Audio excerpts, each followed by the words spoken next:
Goeiemôre broeders en susters en kinders. Ons net seker maak almal hoor daar agter. Alles is reg met die klank. Deesdae moet 'n mens maar 3 keer kyk voor jy begin. Ons het vanoggend 'n enkele afkondiging voor die erediens en dit is dat ons kollektes is vir die diens van barmhartigheid en by die deure vir die teologiese studentekas. Volgende week is dit vir die proponente hulpfonds. Nou dit klink nogal verskriklik proponente hulpfonds, maar dit beteken bloot iemand wat klaar studeer het om 'n dominee te wees en nou moet hy wag vir 'n beroep. En partykeer, ek dink die rekord was 7 jaar wat iemand gewag het voor hy beroep is na 'n gemeente toe. Dit is nou al baie jare terug en dis eintlik 'n mooi verhaal. Dit was dominee Pieter Coetzee, dink ek was hy van Brits. Na 7 jaar het Brits hom beroep en hy het sy hele 40 jaar bedieningstyd in daardie gemeente gebly. So, maar dit is wat die proponente hulpfonds is, om daardie tyd, nadat jy klaar studeer het vir 'n dominee, totdat jy beroep word, om dan daardie mense en hulle huisgesinne finansiëel te versorg. Dit dan wat ons afkondigings voor die diens betref, kom ons sit so en ons raak 'n oomblik stil in die teenwoordigheid van die Here.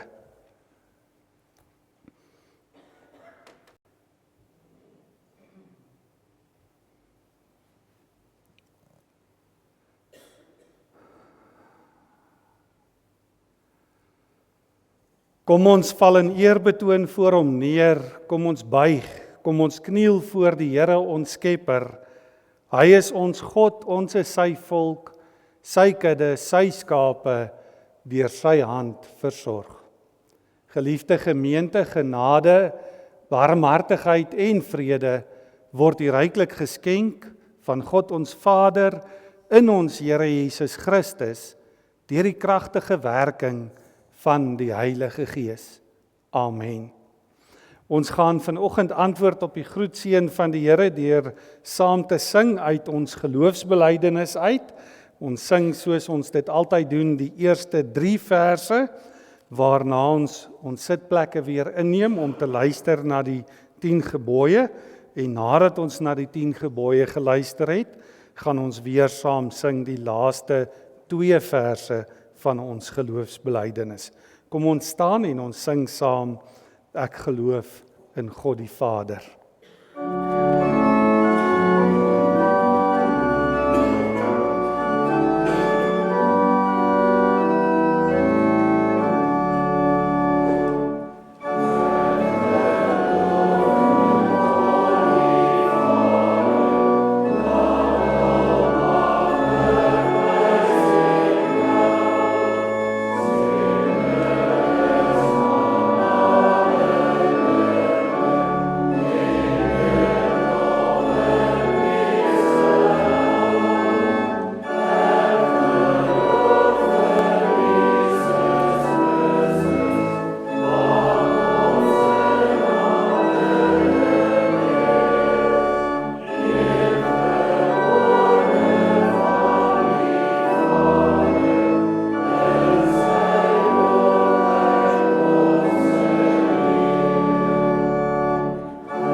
Ons weet, broeders en susters, dat die regter oordeel volgens die wet, en 'n regter kan nie na eie goeddinke optree nie, maar moet altyd optree volgens dit wat in die wetboek geskrywe staan.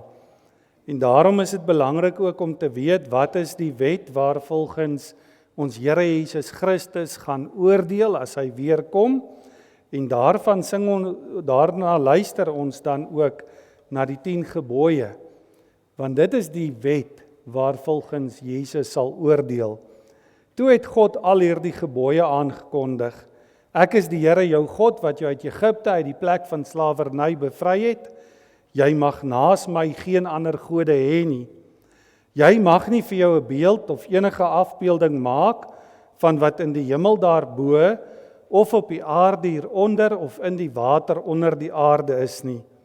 Jy mag hulle nie vereer of dien nie, want ek die Here jou God eis onverdeelde trou aan my. Ek reken kinders die sondes van hulle vaders toe, selfs tot in die 3de en 4de geslag van die wat my haat. Maar ek betoon my liefde tot aan die 1000ste geslag van die wat my liefhet en my gebooie gehoorsaam. Jy mag die naam van die Here jou God nie misbruik nie, want die Here sal die een wat sy naam misbruik, nie ongestraf laat bly nie. Sorg dat jy die Sabbatdag heilig hou. 6 dae moet jy werk en alles doen wat jy moet, maar die 7de dag is die Sabbat van die Here jou God. Dan mag jy geen werk doen nie. Nie jy of jou seun of jou dogter, of die man of vrou wat vir jou werk, of enige dier van jou, of die vreemdeling by jou nie. Die Here het in 6 dae die hemel en alles daarin gemaak, die aarde en alles daarop, die see en alles daarin. Op die 7de dag het hy gerus. Daarom het die Here dit as 'n gereelde rusdag geheilig. Eer jou vader en jou moeder, dan sal jy lank bly woon in die land wat die Here jou God vir jou gee. Jy mag nie moord pleeg nie, jy mag nie egbreek pleeg nie, jy mag nie steel nie. Jy mag nie vals getuienis teen 'n ander gee nie. Jy mag nie iemand anders se huis begeer nie, jy mag nie sy vrou begeer nie, ook nie 'n slaaf of 'n slavin, 'n bees of 'n donkie, of enigiets anders wat aan hom behoort nie. Tot sover die wet van die Here. Nou is dit so dat wanneer ons daarna luister, dan besef 'n mens elke keer wanneer jy op die betekenis daarvan ingaan, dat elke een van ons skuldig staan. Skuldig staan voor die regter, skuldig sal staan voor ons Here Jesus Christus. Maar dan besef ons, dit is juis waarvoor hy mens geword het, is om die straf vir ons sondes, die oordeel vir ons sondes, die toorn van God oor ons sondes, in ons plek te kom dra. Daarom die wonder dat ons ook saam kan bely dat ons glo in die Heilige Gees, wat ons uit ons sonde dood uit opgewek het.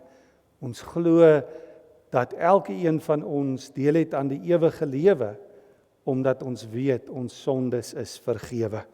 Kom ons sing dan saam vers 4 en 5 van ons belydenis, terwyl ons so bly sit.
Kom ons bid saam.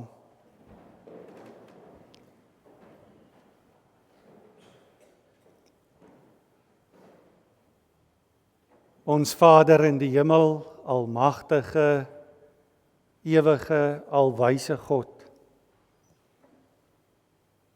Wat 'n wonderlike voorreg om vanoggend ook U roepstem te kon hoor. Om hier by mekaar te wees en te weet dat dit U self is. Wat in en deur ons Here Jesus Christus ons deel maak van U kerk. Dat dit U self is wat deur die Heilige Gees ons aan U en aan mekaar verbind het. Daarom is dit ook vanoggend ons gebed dat U elkeen van ons deur die werking van die Gees en deur die verkondiging van U woord sal oproep tot dankbaarheid.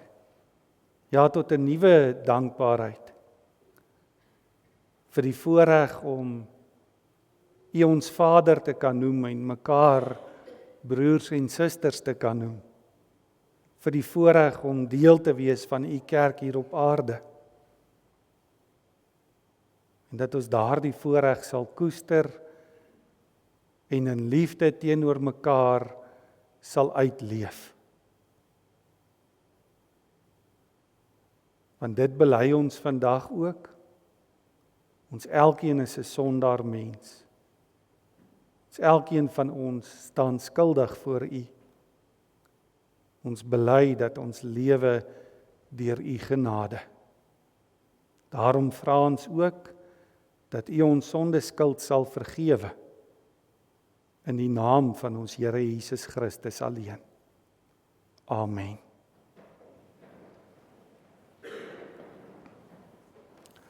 Ons gaan vanoggend luister, broeders en susters, na 'n gedeelte uit die Ou Testament uit.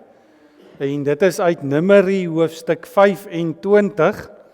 Ons kerngedeelte is vers 11 waar daar staan: Phinehas, seun van Eleazar, seun van die priester Aaron, het my toorn teen Israel laat ophou, deurdat hy vir my eer opgekom het. Dit was nie nodig dat ek self vir my eer moes opkom nie en die Israeliete vernietig nie. Kom ons luister saam vanaf vers 1. Terwyl Israel in Sittim was, het van die Israelitiese mans met die Moabitiese vrouens gemeenskap gehad. Dit het gebeur toe die mans deur die Moabitiese vrouens uitgenooi is na die offers ter ere van hulle gode. Die mans het aan die offermaaltyd deelgeneem en die gode van die vrouens aanbid. So het die Israeliete vir Baal Peor aangehang. Die toorn van die Here het teen Israel ontvlam en hy het vir Moses gesê: "Vat hierdie manne se leiers en hang hulle in die openbaar voor die heiligdom op. Dan sal my toorn nie langer teen Israel woed nie." Moses het toe vir die stamhoofde van Israel gesê: "Julle moet elkeen julle eie manne wat vir Baal Peor aangehang het doodmaak." Onder dit alles het 'n Israelitiese man tog nog 'n Midianitiese vrou tussen sy familie ingebring. Hy het dit gedoen voor die oë van Moses en die hele gemeente van Israel wat by die ingang van die tent van ontmoeting gaan staan en gehuil het. Toe Phinehas, seun van Eleazar, seun van die priester Aaron, sien wat die man doen, het hy uit die gemeente opgestaan, 'n spies gevat en die man na die vrouetent toe gevolg. Daar het hy die spies deur albei gesteek, deur die man tot in die onderlyf van die vrou. Daarmee het hy die ramp onder die Israeliete tot 'n einde gekom. Daar het 24.000 deur die ramp gesterf. Die Here het toe vir Moses gesê: "Phinehas, seun van Eleazar, seun van die priester Aaron, het my toorn teen Israel laat ophou, deurdat hy vir my eer opgekom het. Dit was nie nodig dat ek self vir my eer moes opkom en die Israeliete vernietig nie. Daarom moet jy vir Phinehas sê dat ek 'n verbond met hom sluit wat hom vir altyd ten goeie sal kom. Hierdie verbond verseker vir hom en vir sy nageslag 'n blywende priesterskap, omdat hy vir die eer van sy God opgekom het en vir die Israeliete versoening gedoen het. Die Israelitiese man wat saam met die Midianitiese vrou doodgemaak is, was Simri, seun van Salon, 'n vooraanstaande man uit die stam Simeon. Die Midianitiese vrou wat doodgemaak is, was Cosbi, dogter van Sir, 'n stamhoof van Midian. Die Here het vir Moses gesê: "Julle moet die Midianiete as julle vyande beskou en hulle doodmaak, omdat hulle vyhandig opgetree het teen julle. Hulle het julle verlei deur julle in 'n struik te laat trap van Baal-Peor en van hulle landgenoot Cosbi, 'n Midianitiese stamhoof se dogter wat doodgemaak is toe die ramp julle oor Peor getref het." Dit dan ons teksgedeelte vir vanoggend. Kom ons sing eers saam 'n gedeelte uit Psalm 85. Ons staan daarvoor en ons sing die eerste en die 4de vers.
Dink broeders en susters, meeste van ons weet al teen hierdie tyd van die ewige debat wat daar oor die hele wêreld in kerke heers rondom die saak van homoseksualiteit.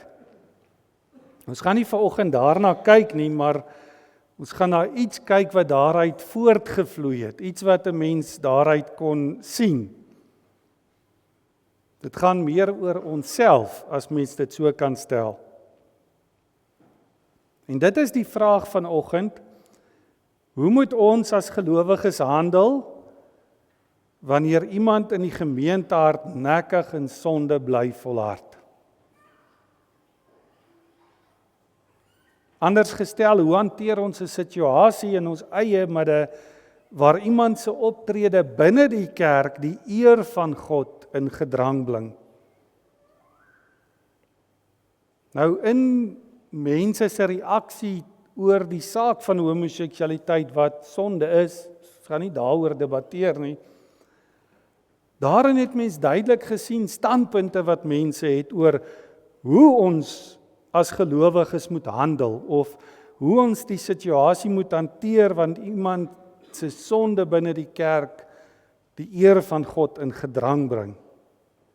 Nou die eerste groep wat 'n mens kan sien is eintlik maar die wat sê ignoreer dit en hoop dit gaan verby. Die sê niks en doen niks groepie.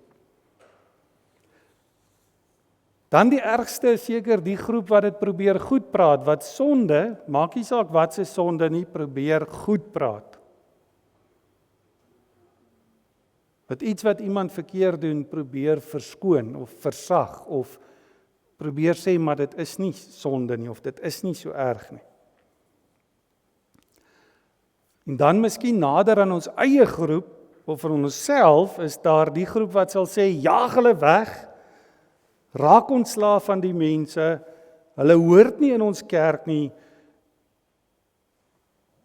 hulle is nie soos ons nie. Mens kan die groep die ek's beter as ander groepie noem. Want dit gaan nie oor God nie, dit gaan oor diself, oor nie soos ek nie. En dan laaste en die belangrikste is daar diegene wat hulle beywer vir versoening. Beywer vir versoening met God. Versoening tussen God en sondaar mense. Nou dis die enigste groep wat nie die kat aan die stert beet het nie. Want jy sien broeders en susters, as ons in sulke omstandighede beywer vir die eer van God, dan lei dit noodwendig tot versoening met God. Want versoening is wat absoluut noodsaaklik is in enige situasie waar sonde ter sprake is. Want wat doen sonde? Dit bring verwydering tussen God en mense. So sien ons dit duidelik in die sonde van Israel. Mens lees daarvan hier in vers 1 tot 5. Nou Israel het hulle self bevind, staan daar hier by Sittim, en daar so hoor ons het hulle met die dogters van die Moabiete begin hoereer.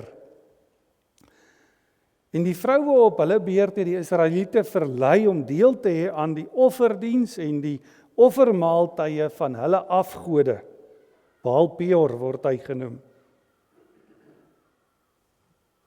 Nou as 'n mens dit hoor, is jy eintlik nie verbaas nie, want as jy die geskiedenis ken, dan weet jy in die boek Numeri, hoor 'n mens telkens van die ongehoorsaamheid, die opstandigheid van die volk Israel. En dan die Here wat hulle straf. Maar tog is dit hierdie keer anders. Hoekom is dit anders? Ons moet dit verstaan. Hulle is by Sittim staan daar. Tussen die Moabiete en die Midianiete. So wat sê dit vir ons? Dit sê vir ons, hulle is terug waar hulle ongeveer 40 jaar gelede begin het.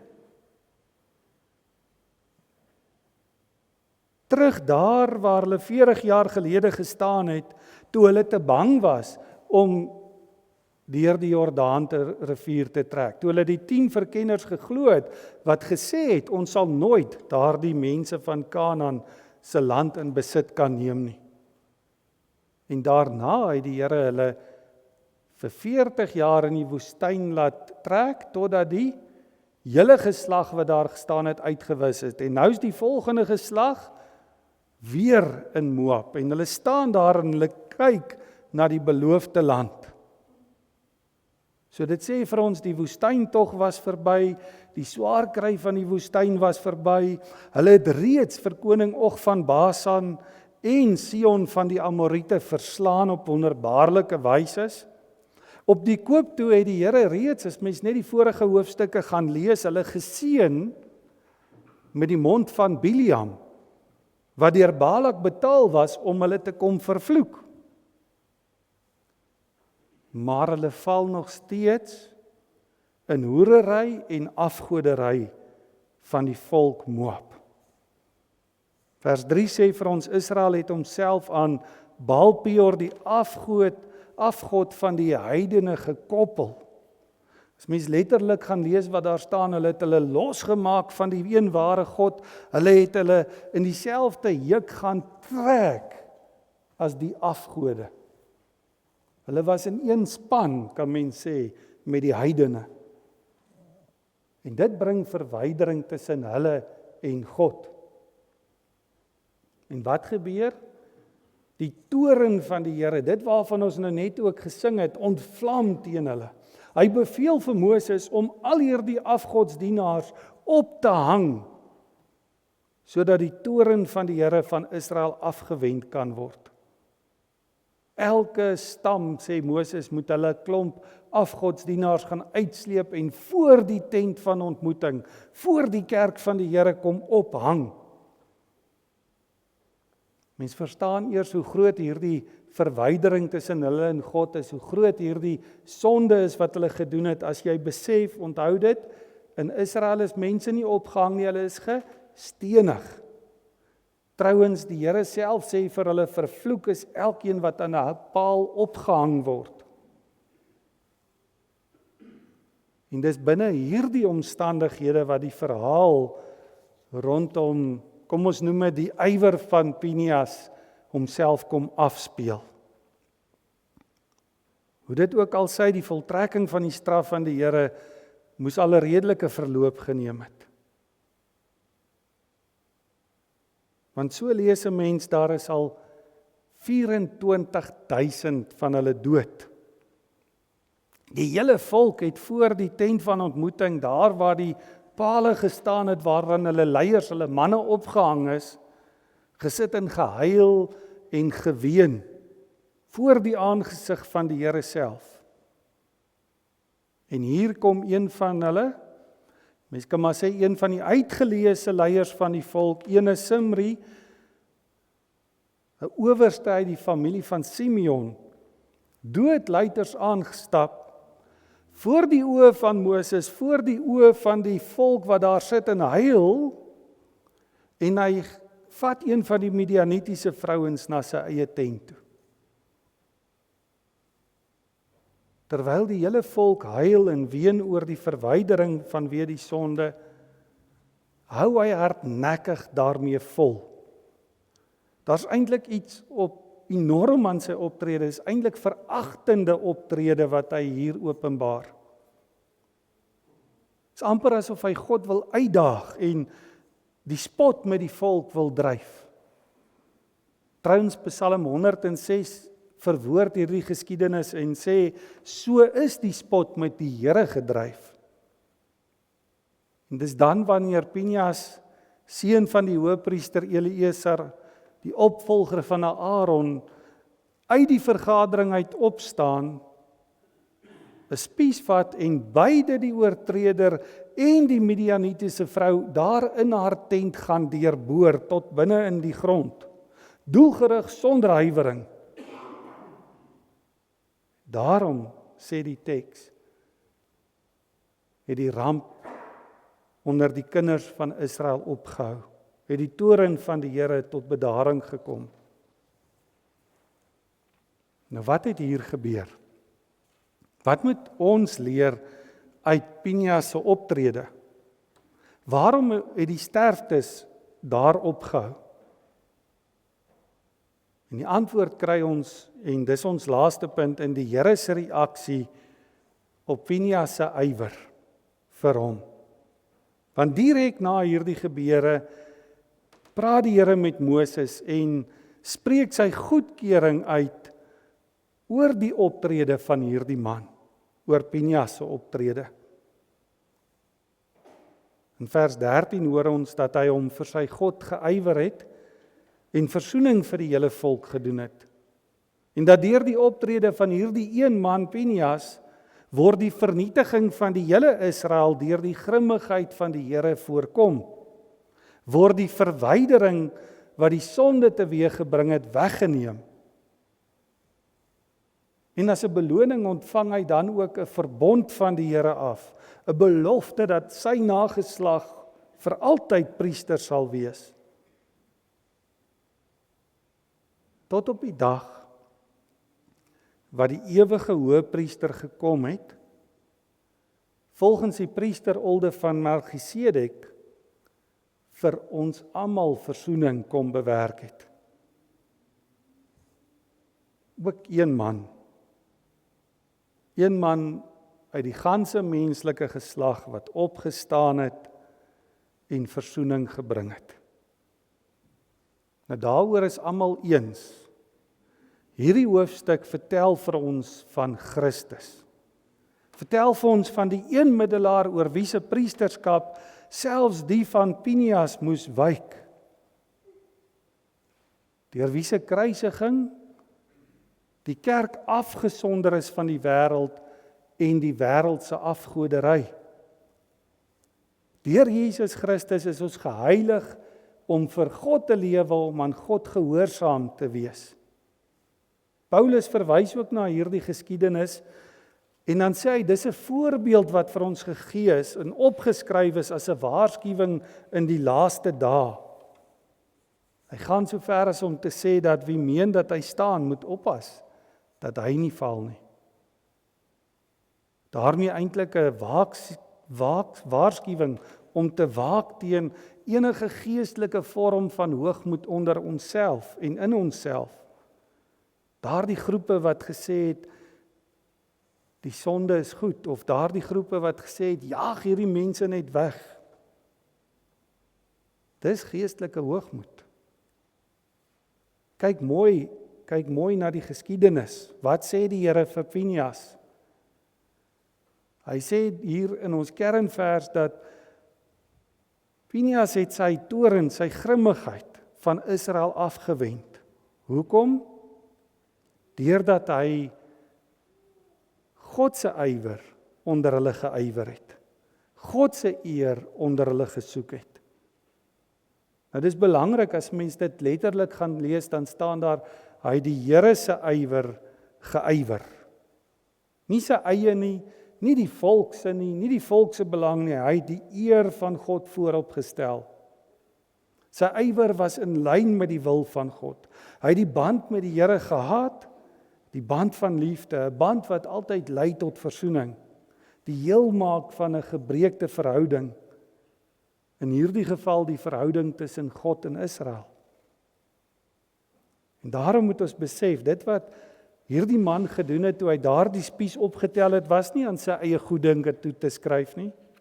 God self het deur hom gewerk.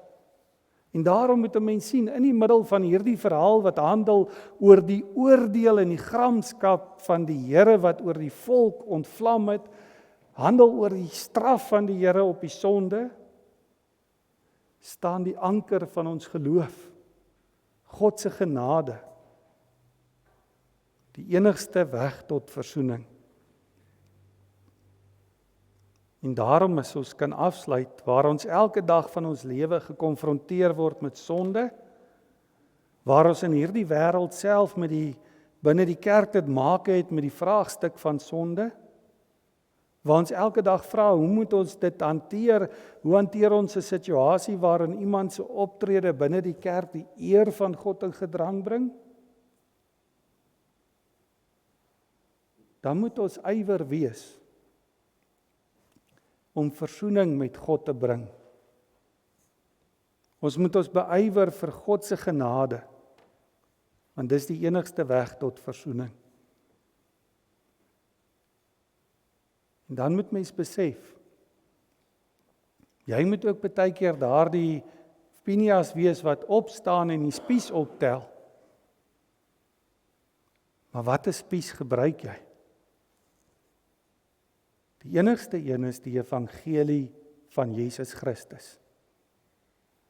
Om vir sondaar mense te gaan wys, wat het Jesus Christus vir hulle gedoen? Wat het Jesus Christus vir ons gedoen? En dis so toepaslik, want ons sê dit in die nagmaalsformulier, oor ons sondes is hy deurboor. Letterlik met 'n spies deurboor. Amen. Kom ons sit so, ons raak 'n oomblik stil voor die Here.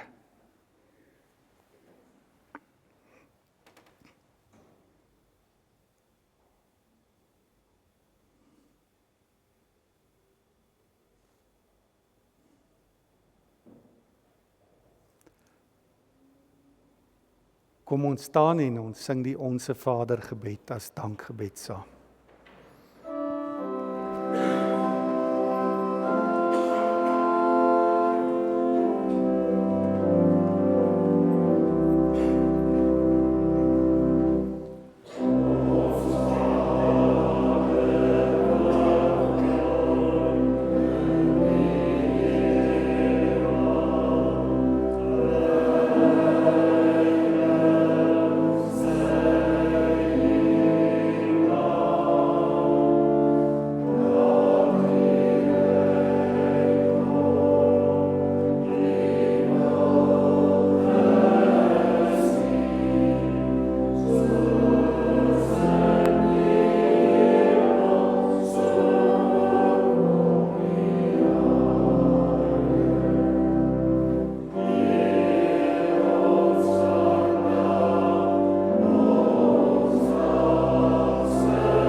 Daar is nou geleentheid om ons liefdegawes te gee.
Kom ons sing saam Psalm 119, vers 17 en vers 22.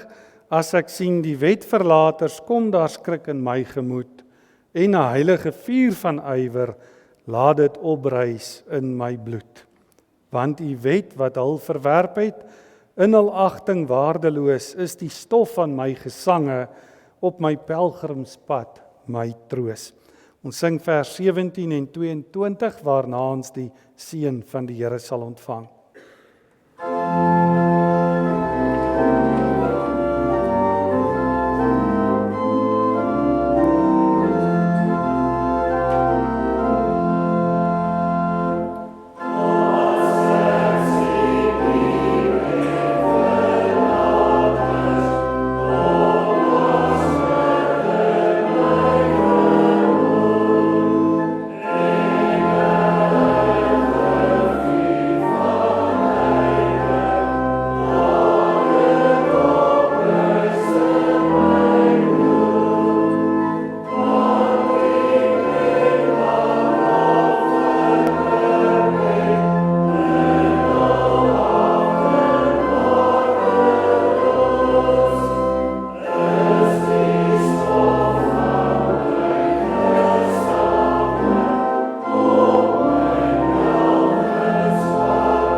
ontvang die seën van die Here. Die Here sal julle seën en julle beskerm. Die Here sal tot julle redding verskyn en julle genadig wees. Die Here sal julle gebede verhoor en aan julle vrede gee. Amen.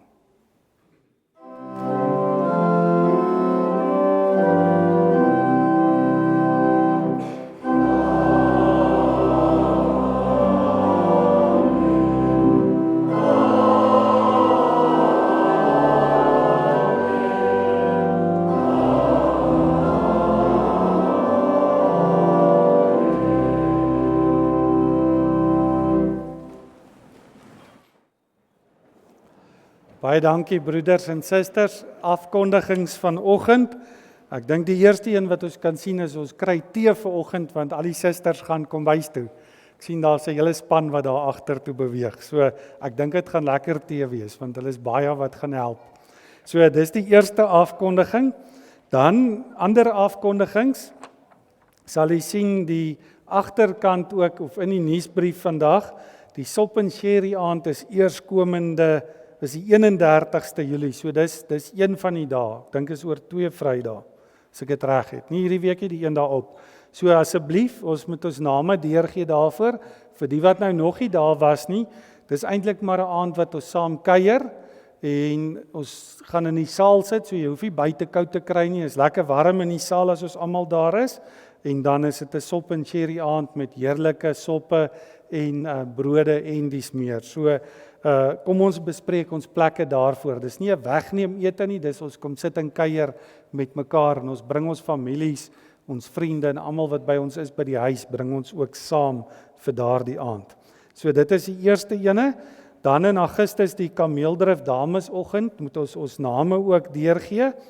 En dan belangrik die duetfees, die Afri Duetfees. Is in Oktober maand. En dis net op die Saterdagmiddag 2 uur by die Staatsteater.